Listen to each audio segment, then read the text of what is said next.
Assalamualaikum. My name is Akshin Yasin. Welcome back to my channel Diet and Nutrition Talk. आज की हमारी video का topic है what's the scope of dietitian in Pakistan.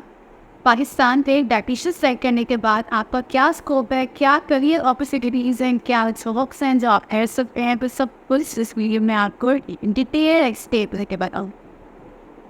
Video start करने से पहले मैं आपको एक छोटा सा अपना बताना चाहती हूँ कि how I get this. Actually जब मेरा एमकेट हुआ I got not that much marks कि मैं अपने एमबीबीएस को परस्यू कर सकूँ, तो मैं थोड़ी डिसअपॉइंट थी। I just still need a break and that time. तो मैं जस्ट ये चाहती थी कि I am going to make it repeat. मैं first year second year repeat करना चाह रही थी। मैं 3 मंथ्स घर में रही कि just I am going to repeat it again because मुझे बहुत क्रेज था कि एमबीबीएस डॉक्टर बन। पार्टी ने जो गाइड किया, मेरे अंकल हैं जिनके पास मैं रहती हूँ, उन्होंने मुझे गाइड किया। उनको जहाँ से गाइडेंस मिली थी वो एक वैलिड सोर्स था। उनको किसने गाइड किया? उन्होंने किया उन कॉलेज के जो प्रोफेसर हैं डॉक्टर मसूद सर मसूद, उनके बड़े भाई ने डॉक्टर राव में जो कि इंटरनेशनल टीचर भी रह चुके। तो उन्होंने कहा कि फान डी जिसको मैं सेलेक्ट करने जाऊँगी थी कि ये कोई बेनिफिशियल नहीं है, she should have to rely on other field. उन्होंने मुझे 2 फील्ड को बस बताया, एक न्यूट्रिशन के बारे में, diet and nutrition and dietetics HND which is 4 years programme, and the second one is DPT doctor of physiotherapy DPT। तो वो 5 years का प्रोग्राम था। उन्होंने मुझे इन दोनों के बारे में बताया। Then I selected human nutrition and dietetics. एक तो मुझे पर्सनल ग्रजेस के डॉक्टर ऑफ फिजिकल थेरेपी से, वो सम अदर डे है आपको बताऊंगी कौन कौन सी ग्रजेस थे। फिर उसके बाद मैंने सेलेक्ट किया ह्यूमन न्यूट्रिशन एंड डायटेटिक्स। मैं बाबरपुर में रहती थी। यहाँ उस टाइम कोई भी ऐसा फैकल्टी नहीं थी, कोई इंस्टीट्यूट नहीं था जो कि इसको परस्यू कर सके। लेकिन फिर with the best of time when we search we found a private college, King's College of Health Science Bahawalpur, which is affiliated with Government College University Faisalabad. So I got admission, started my degree there. फिर ये छोटा सा एक interview हुआ कि मैंने कैसे इस चीज़ को परस्यू की, कैसे इसको स्टार्ट किया, कैसे स्टार्टअप किया अपनी नेक्स्ट जर्नी को स्टार्ट करने के। कि आपको डाइटिशियन के रोल के बारे में, डाइटिशियन एक्चुअली होते कौन है। विशासन से ये डिफरेंस आता है कि बहुत सारे लोग बहुत कंफ्यूज होते हैं कि जो डाइटिशियन है वो न्यूट्रिशनिस्ट हैं, जो न्यूट्रिशनिस्ट हैं वो डाइटिशियन हैं। हालांकि ऐसा बिल्कुल भी नहीं है। डाइटिशियन न्यूट्रिशनिस्ट हो सकते हैं लेकिन न्यूट्रिशनिस्ट डाइटिशियन नहीं हो सकते। वो क्यों? एक्चुअली मेरी जो डाइटिशियन होते हैं ना, वो होते हैं एक सर्टिफाइड डाइटिशियन, मतलब रजिस्टर्ड होते हैं। टोटली उन्होंने 4 years 5 years का प्रोग्राम स्टडी की होती है, से रिकगनाइज होते हैं। एक मतलब उन्होंने ना एक स्पेसिफिक एडा फॉलो करके अपनी स्टडी कंप्लीट की होती है। उनको पता होता है कौन कौन सी डिजीज़ के अकॉर्डिंग उनको कस्टमाइज अपने क्लाइंट्स पॉपुलेशन को कस्टमाइज डाइट बना के देना है। They know how to calculate the calories and how to make the diet plan. लेकिन जो ऑन अदर हैंड न्यूट्रिशनिस्ट हैं, न्यूट्रिशनिस्ट कौन होते हैं? न्यूट्रिशनिस्ट वो होते हैं जो जस्ट 4 to 5 hours और even half an hour की वर्कशॉप भी अटेंड कर लेते हैं। Then they for the staff nutritionist जो जस्ट एक डाइटरी टिप्स दे सकते हैं आपको कि आया आपने क्या खाएंगे तो ये आपके लिए बेनिफिशियल है या नहीं है। They can't make a customize diet plan. जो कस्टमाइज डाइट प्लान बना सकते हैं वो जस्ट डाइटिशियन हो। तो ये मेन डिफरेंस था डाइटिशियन और न्यूट्रिशन के अंदर। Human nutrition and dietetics means HND 4 years programme है। ये ACC से रिकगनाइज्ड है। आप इसमें एडमिशन कैसे ले सकते हैं? आप कोई भी नियर बाई यूनिवर्सिटी में जाना है, उनसे उनकी एडमिनिस्ट्रेशन या उनके डिपार्टमेंट्स के बारे में पूछे तो आपको नो हाउ मिल जाएगी कि आप कौन सा आपकी यूनिवर्सिटी जो है ये डिग्री प्रोग्राम आपको दे देते हैं। ठीक है, आपने चाहते हैं आप 3 पिछले, उसके बाद फर्दर वो आपको रिक्वायर्ड करेंगे कि आपके कितने % मार्क्स नहीं चाहिए। फाइल यूनिवर्सिटी का एक अलग स्टार्टेज होता है, लेकिन मैं आपको बता दूँ कि आप मिनिमम होने चाहिए 70% मार्क्स लाजमी होने चाहिए। प्री मेडिकल आपको होना चाहिए। प्री मेडिकल के बाद 70% मार्क्स होने के बाद आप किसी भी यूनिवर्सिटी में इसलिए एडमिशन है इजीली। तो आपको सबसे पहले यूनिवर्सिटी पे एडमिशन लेने से पहले आपने ये देखना है कि आया वो university H S C text P C से रिकगनाइज्ड है या नहीं है। अब ये चेक करने के लिए डिस्क्रिप्शन पे एक लिंक आपको दे रही हूँ hec.government.pk। वहाँ आप चलेंगे वेबसाइट पे, गूगल पे सर्च इंजन पे सर्च करेंगे और जैसे ही HEC की वेबसाइट ओपन होकर आएगी वहाँ टॉप पर राइट टॉप पर आपको सर्च इंजन नज़र आएगा। उसके अंदर तो यूनिवर्सिटी का नेम ऐड करें।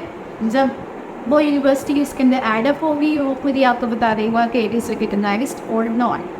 ठीक है, फिर उसके बाद आपने एडमिशन ले लिया। एडमिशन लेने के बाद अभी परस्यू करें स्टडी को आप कंटिन्यू करें। मैं यही आपको रिकमेंड करूँगी during your study when you were in 3 to 4 in 3rd and 4th semester we should have to start for clinical practices, क्योंकि जो हम थ्योरेटिकली सीखते हैं वो हमें एक ज़्यादा ग्रैप नहीं करते हैं जब तक हम प्रैक्टिकली उस चीज़ को अपने हाथों से उसको ना गुजार। ठीक है, जब तक हम खुद प्रैक्टिकली नहीं करेंगे हमें कोई भी चीज़ थ्योरेटिकली समझ नहीं है। देखिए बात ये बताती है कि इसके अंदर बहुत से ये कहा जाता है कि जो माहिर ग़ज़ायात होते हैं वो सिर्फ ग़ज़ा के बारे में बताते हैं। नो, डाइटिशियन जो होते हैं वो सिर्फ ग़ज़ा के बारे में नहीं बताते हैं। उन्होंने बहुत सारे और भी मेजर सब्जेक्ट्स पढ़े होते हैं जिसके अंदर फिज़ोलॉजी आता है, वो कि MBBS पढ़ते हैं। हमारे डोमेन में पैथोफिज़ोलॉजी आती है कि हमारे जो फंक्शंस है बॉडी के फंक्शंस वो कैसे डिसफंक्शन होते हैं पैथोफिज़ोलॉजी भी कन्वर्ट हो जाती है। ये सारी चीज़ें हमने पढ़ी होती है। हमने फार्माकोलॉजी पढ़ी है, हमने बेसिक वे ही हमने बहुत डीपली पढ़ा है कि आया जो आप फूड इंटेक कर रहे हैं उसका केमिकली प्रोडक्शन क्या है, केमिकली वो बायो एनर्जेटिक है या नहीं है। सारी चीज़ें पता होने के बाद इवन हम डिजीज़ के बारे में पढ़ते हैं, उस डिजीज़ के अकॉर्डिंग एक कस्टमाइज डाइटिंग बनाते हैं। ये सारी चीज़ें हमारे डोमेन में आती हैं। आप आज के डेस्क थोड़ी सी मॉडर्न न्यूट्रिशन की तरफ जा रहा है पाकिस्तान, उसके अंदर ये है कि हमारे डोमेन में बहुत सारी चीज़ें आती हैं। फॉर एग्ज़ाम्पल हमारे डोमेन में आता है फिज़ोलॉजी मीन्स जो नॉर्मल फंक्शनिंग है बॉडी की वो भी आती है, पैथोफिज़ोलॉजी आती है। इसके अलावा हमारे इवन DPT भी आती है कि हम एक एक्सरसाइज के थ्रू कैसे हम दूसरे बंदे का जो भी है उसके मेंटेनेंस करवा सकते हैं, वेट मेंटेनेंस करवा सकते हैं, वेट गेन करवा सकते हैं, वेट लॉस करवा सकते हैं। इसके अलावा डिफरेंट डिजीज को कैसे हम एक्सरसाइज के थ्रू इसकी जो प्रेवलेंस है उसको कम कर सकते हैं। ये सारी चीज़ें हमारे डोमेन में हम अपने सप्लीमेंट्स रिकमेंड कर सकते हैं, हम डिस्क्राइब कर सकते हैं, हम इसके अलावा बहुत सारी वो चीज़ें हैं जो कर सकते हैं।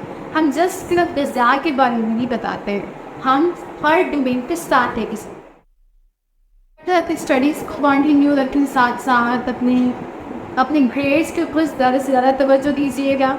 अपने आपकी ग्रेड्स क्लिनिकल के साथ साथ आपके ग्रेड्स भी अच्छे होने चाहिए, क्योंकि जैसे कि पाकिस्तान में तो आपको पता है कि जो ग्रेड्स होते हैं उसके बेस पे ही आप एडमिशन्स आपको आगे फर्दर परस्यू किया जाता है किसी भी PV के अंदर।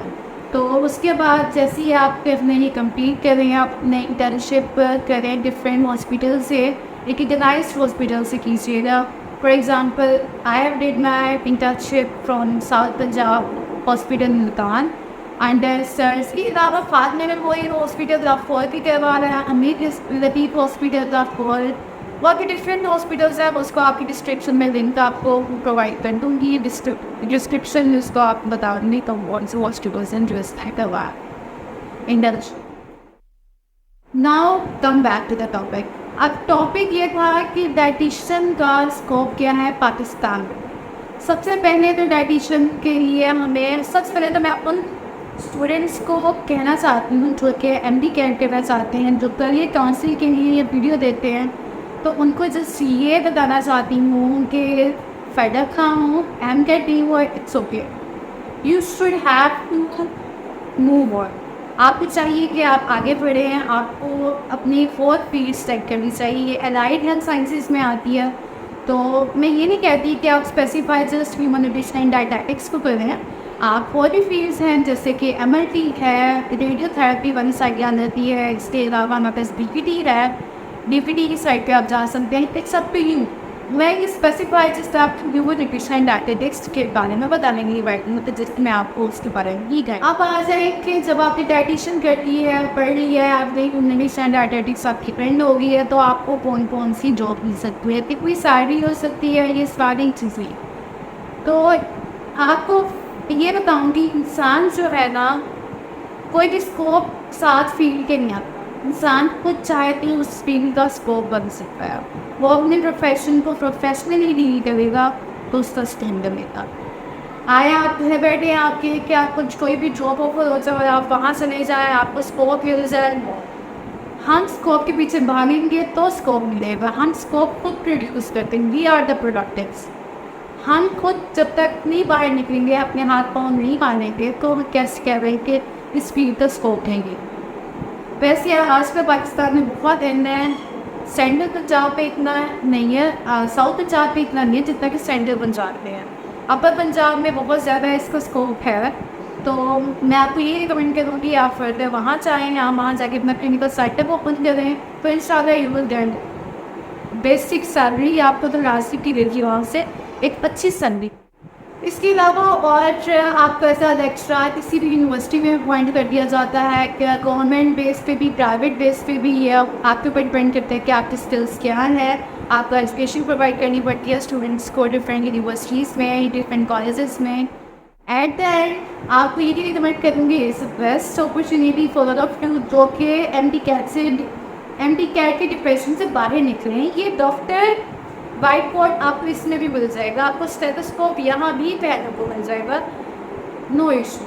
ठीक है, आप एम-डी-कैट वाले जो डिसअपॉइंटमेंट है ना उससे बाहर निकले, फिर थोड़ा सा अपने आप को इंकरेज करें, थोड़ा सा देखें आगे पीछे, आपको फील्ड नज़र आएगी। And that is the best field from all of that, not because that I did, because I am earning from this, that's why I am telling you. Further आपको डिपेंड करता है जिसके अंदर आपका इंटरेस्ट है, आप वही परस्यू करें।